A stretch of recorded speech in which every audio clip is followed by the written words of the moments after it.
L'honorable député de Marc-Aurèle-Fortin. Ce qui est surtout en croissance de ce gouvernement, c'est leur capacité à inventer des histoires.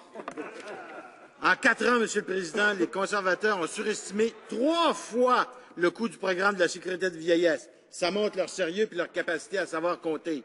Et maintenant, ils crient au loup. Ils effraient les Canadiens, jeunes et vieux, en annonçant la faillite prochaine du régime de retraite.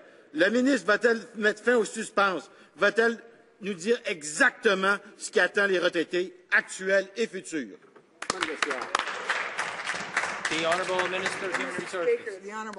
La ministre des Ressources humaines. Monsieur le Président, le député devrait bien savoir que la sécurité de la vieillesse est le plus important transfert que verse le gouvernement fédéral aux Canadiens.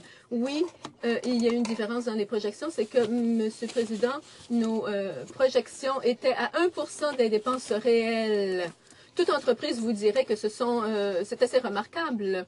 En fait, les dépenses pour la sécurité de la vieillesse ont été de 5 supérieures à celles de l'année précédente. Donc, les coûts augmentent et voilà pourquoi nous devons agir dès maintenant. L'honorable député de Marc-Aurèle-Fortin. Agir immédiatement, ça veut dire aussi respecter les chiffres qui sont disponibles. Après avoir inventé une crise de toutes pièces dans le programme de sécurité de vieillesse, les conservateurs maintenant font marche arrière. Le ministre dit maintenant qu'il n'y avait pas une nécessité urgente d'augmenter l'âge de la retraite.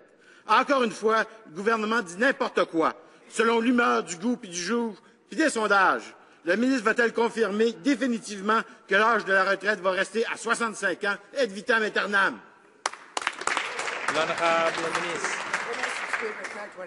Monsieur le Président, ce que j'ai dit, c'est que nous devons agir dès maintenant pour éviter la crise, prévenir la crise. Nous voulons que les Canadiens aient accès à la sécurité de la vieillesse, pas seulement aujourd'hui, mais dans les années à venir.